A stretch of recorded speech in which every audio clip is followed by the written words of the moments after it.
Olá, meus queridos alunos, sejam todos muito bem-vindos para mais uma aula aqui no 7º ano, aula de matemática, aqui comigo, professor Antônio Paulo. Vejamos o que vamos estudar na nossa aula de hoje.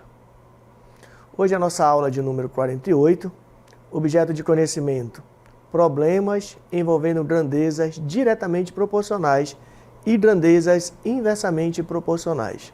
Detalhamento. Razões. Muito bem, alunos, vamos ao início da nossa aula?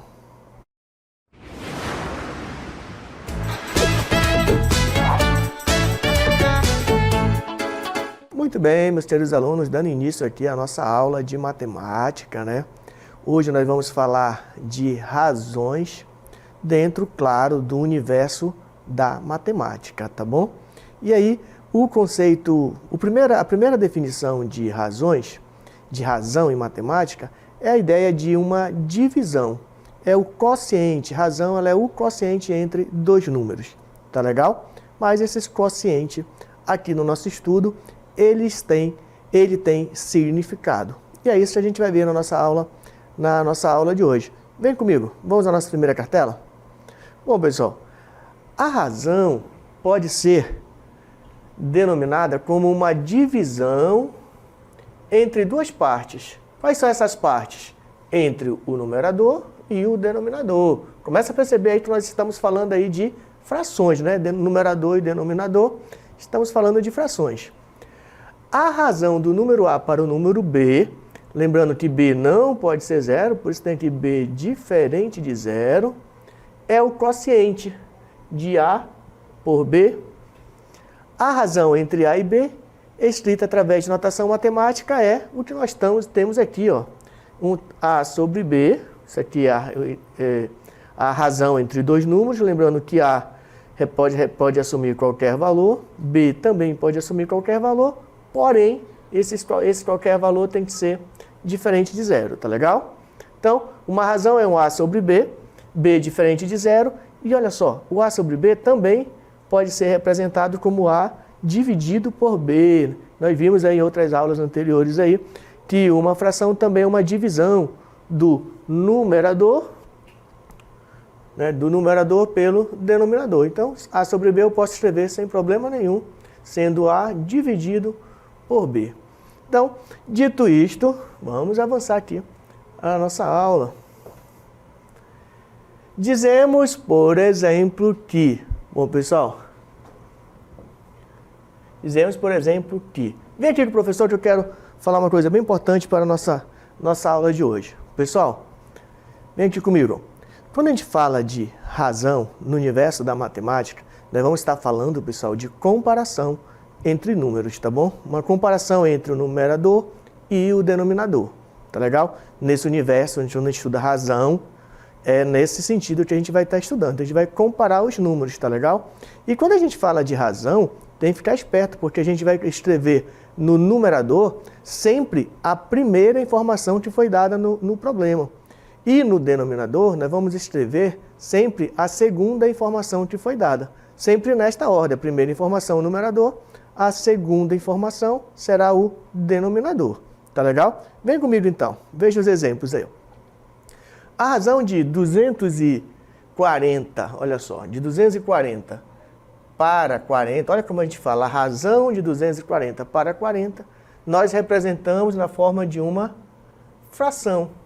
Onde, atenção, o professor falou agora há pouco para você, que a primeira informação a gente coloca no numerador e a segunda informação no denominador.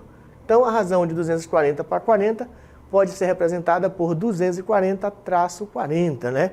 Ou seja, posso ainda dizer que o resultado desta razão, ó, 240 dividido por 40, é 6, tá bom? Mas vamos nos ater a essa informação na forma de fração, que ela é a melhor maneira para a gente comparar, tá bom? Pelo menos por enquanto. E aí, temos aqui o segundo exemplo. A razão de 45 para 30. Primeiro escreve o numerador e depois o denominador. Se você quiser e for necessário, você pode reescrever essa fração na forma de um número decimal, como a gente teve aqui, tá bom? Sem problema nenhum, pode também representar assim. Outra questão, a razão de 16 para 360. 16 é o numerador e o 360 é o denominador. Que a gente simplificando, nós também podemos escrever essa fração sendo 2 sobre 45. E por último, aqui na nossa cartela, temos a razão de 800 para 5.000.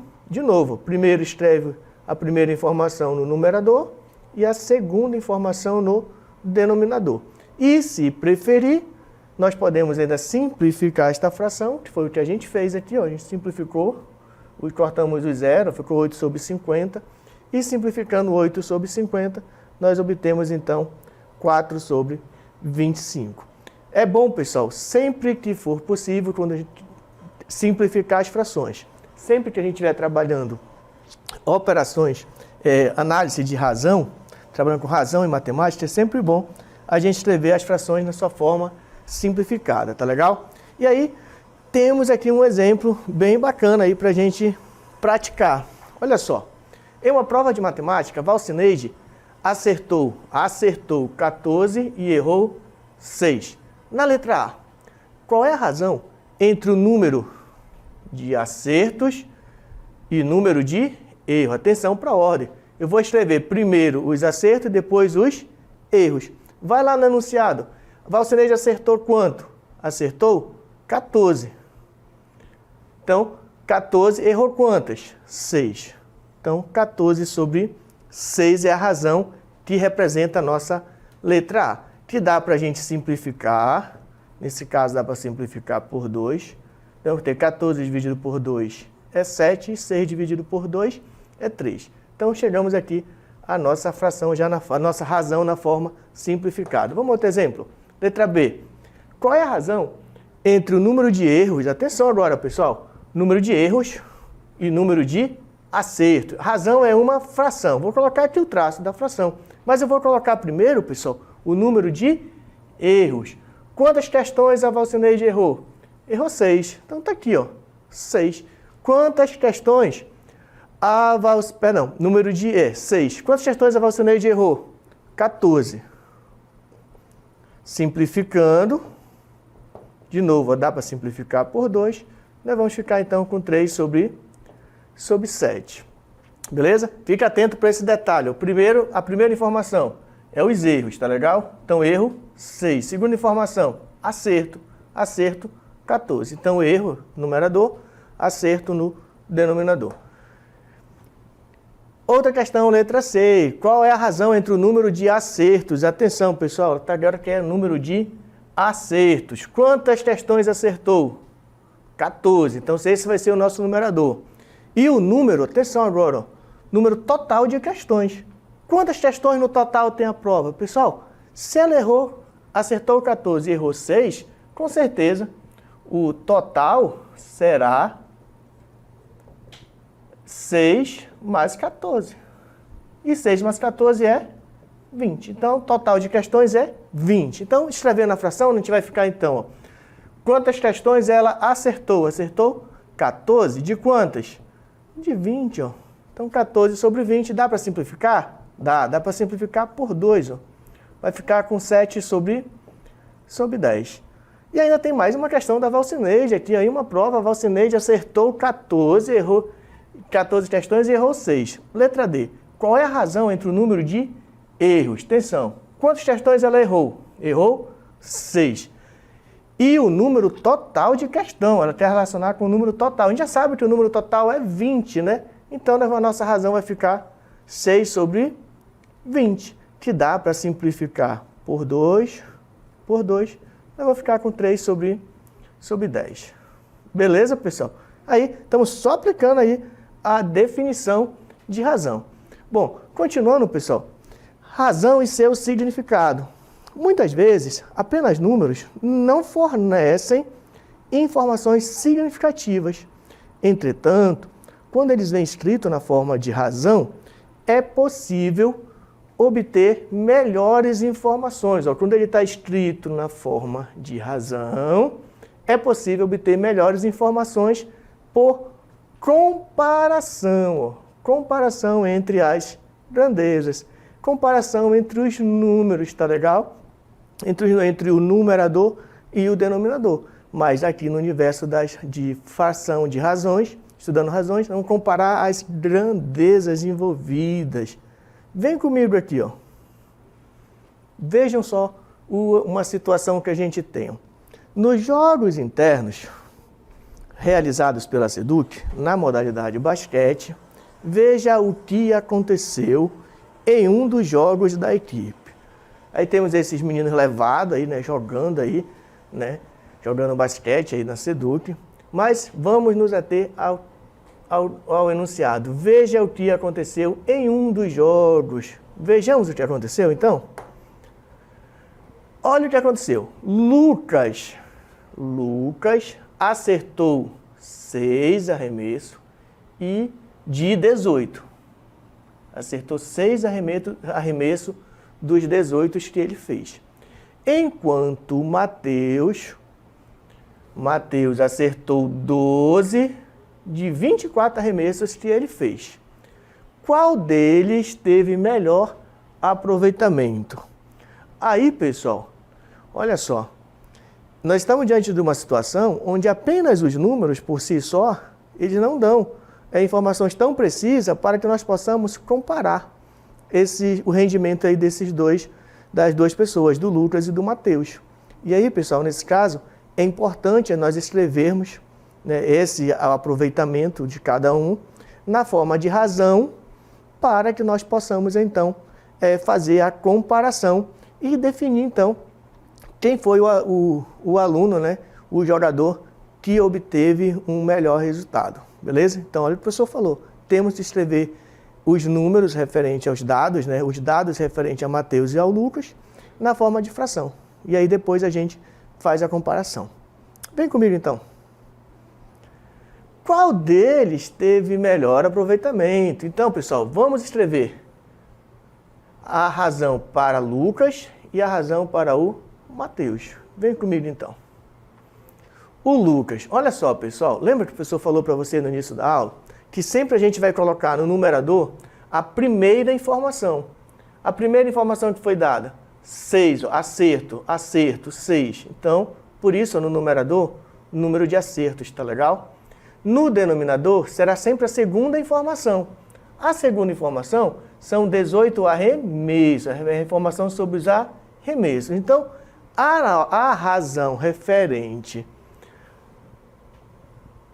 ao Lucas vai ficar número de acertos do Lucas. Quantos questões ele acertou? Ele acertou 6. Então, vamos colocar aqui, ó, 6.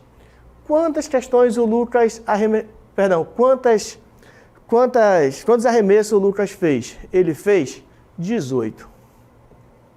Fez 18 arremessos. E aí, pessoal, dá pra gente simplificar essa fração.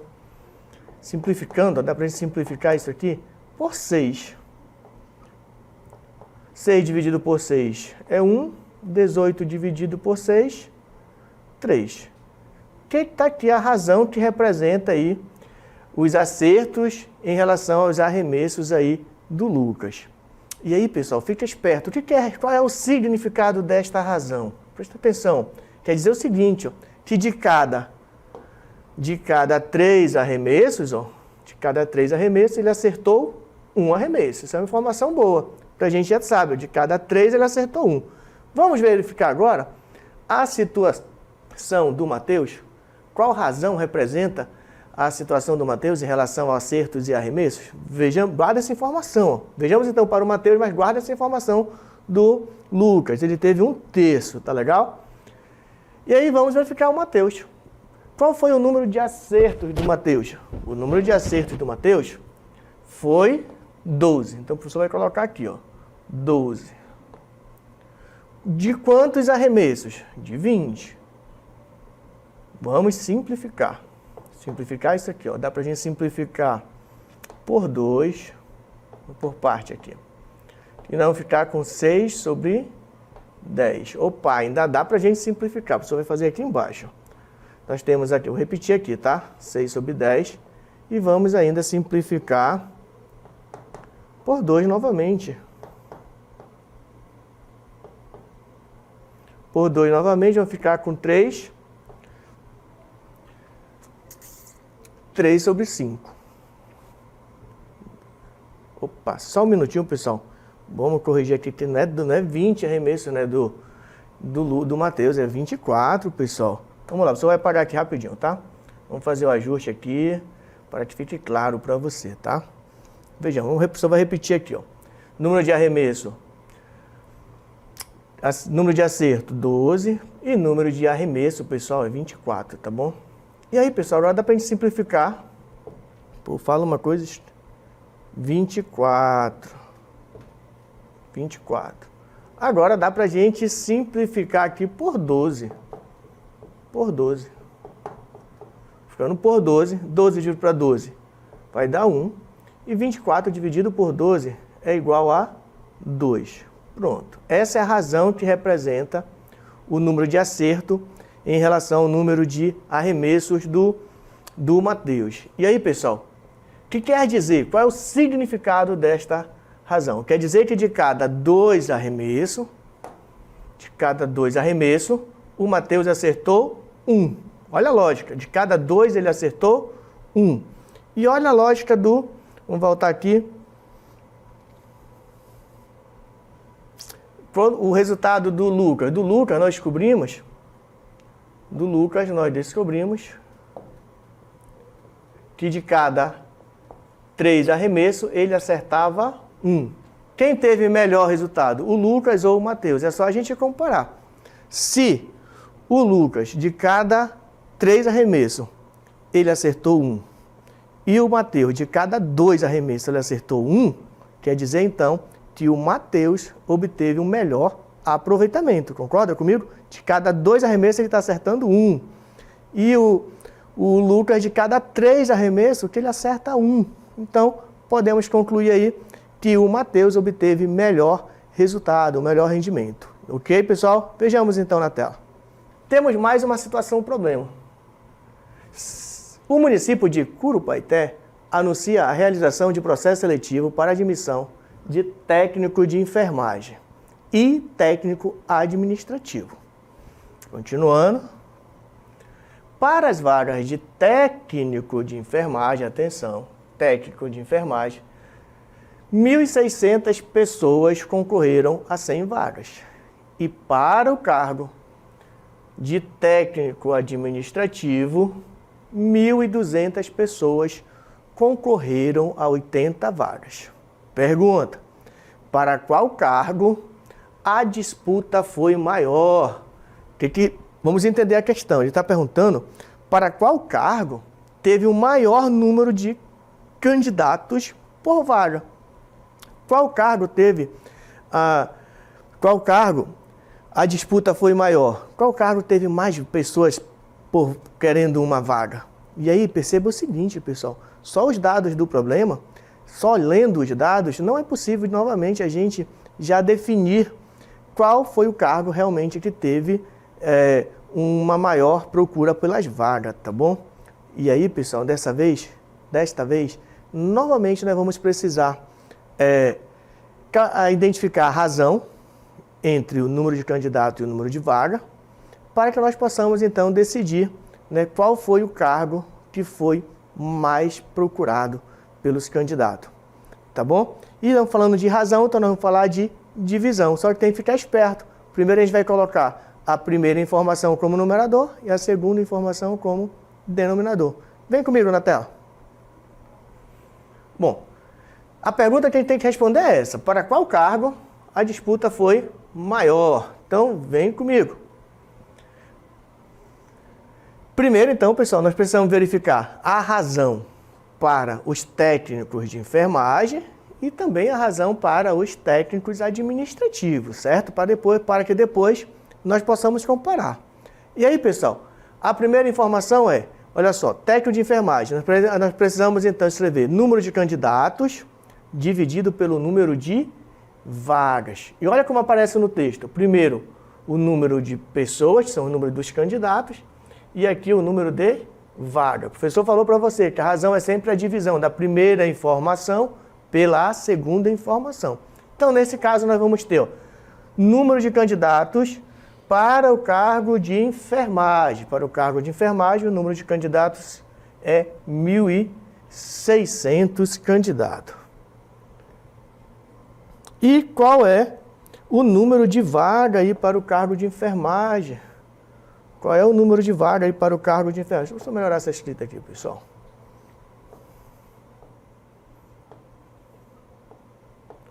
O número de candidatos para o cargo de enfermagem é 100. Nós temos aqui 100.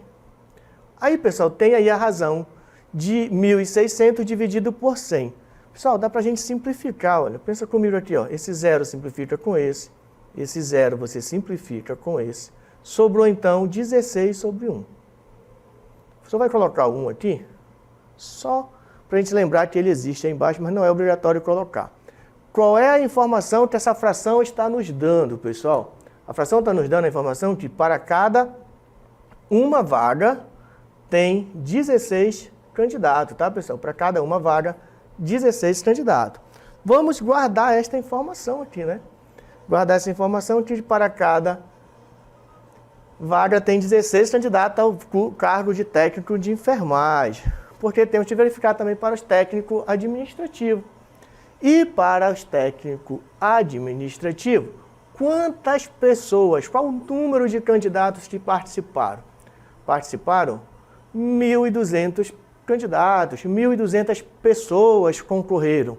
Então, a nossa primeira informação referente ao cargo de técnico administrativo é que nós temos 1.200 candidatos concorrendo às vagas. Mas são quantas vagas? São 80.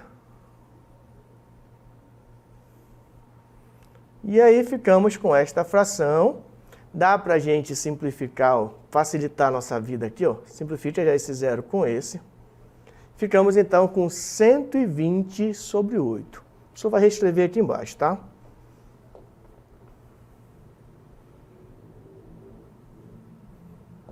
Ficamos aqui então com 120 sobre 8. E aí, pessoal, dá para simplificar essa fração por 8, tá bom?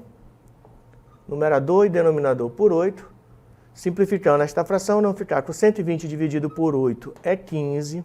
E 8 dividido por 8 é 1. Pronto. Temos aqui a informação, a razão que representa o número de candidatos pelo número de vagas referente ao cargo de técnico administrativo. O que quer dizer, então, essa fração, essa razão? Quer dizer que, para cada uma vaga, existia 15 candidatos a uma vaga. Para cada vaga, tem 15 candidatos concorrendo. E aí, pessoal, bora analisar, então? Se a gente já descobriu que para o cargo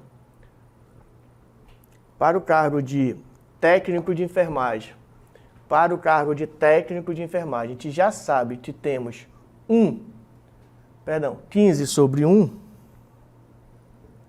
a razão que representa é 15 sobre 1, onde o professor já falou para você que aqui quer dizer que para cada vaga tinha 15 candidatos. Olha só, para enfermagem, cada vaga temos 15 candidatos. E para o curso de técnico administrativo, para cada vaga nós temos, vamos baixar aqui, né?